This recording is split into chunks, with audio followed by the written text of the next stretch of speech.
Warning: the world won't hit climate goals unless energy innovation is rapidly accelerated.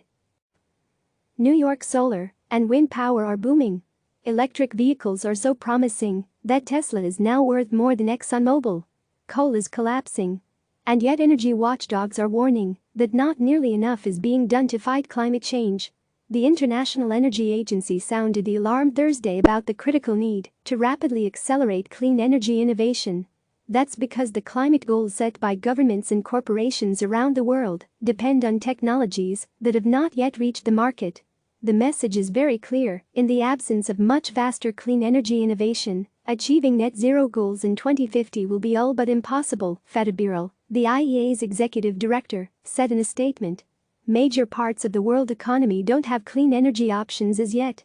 Power companies are dumping coal in favor of increasingly affordable solar and wind power.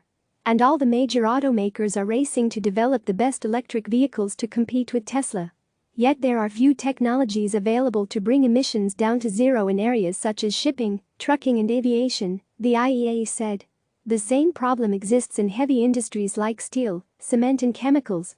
Decarbonizing these sectors will largely require the development of new technologies that are not currently in commercial use, the report said. And that is no slam dunk. It took decades to scale up solar panels and batteries to make them economical. And plenty of technologies failed along the way.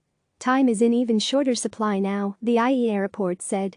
Disconnect between goals and efforts: that's not to say progress isn't being made. Late last year, Heliogen, a clean energy startup backed by Bill Gates, discovered a way to use artificial intelligence and a field of mirrors to generate extreme amounts of heat from the sun.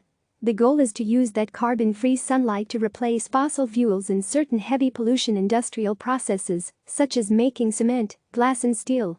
Still, the IEA said there are no singular simple solutions to putting the world on a sustainable path to net zero emissions. About 3/4 of the cumulative reductions in carbon emissions to get on that path will need to come from technologies that have not yet reached full maturity, the report said. For instance, while battery technology has evolved significantly, the IEA said rapid progress is required to transition battery prototypes to the world's long-distance transportation needs. Yet there isn't enough money being deployed by corporations or the public sector toward researching next-generation energy solutions. There is a disconnect between the climate goals that governments and companies have set for themselves and the efforts underway to develop better and cheaper technologies to realize those goals, the IEA's Birol said. Pandemic deals blow to energy spending. That disconnect, like so many others now, is being amplified by the pandemic. Although social distancing and health restrictions are causing carbon emissions to tumble, investment in energy is also falling sharply. Spending in the energy industry is expected to plunge by a record $400 billion, or 20%, this year, the IEA previously estimated. That slowdown in spending undermines efforts to develop clean energy solutions. At the same time, questions about the future of the economy, especially the energy and transportation sectors, will make it harder for startups to attract capital. Governments grappling with dual health and economic crises may be tempted to divert money away from developing clean energy at exactly the wrong time. Failure to accelerate progress now, the IEA report said, risks pushing the transition to net zero emissions further into the future. Click subscribe to receive the latest news.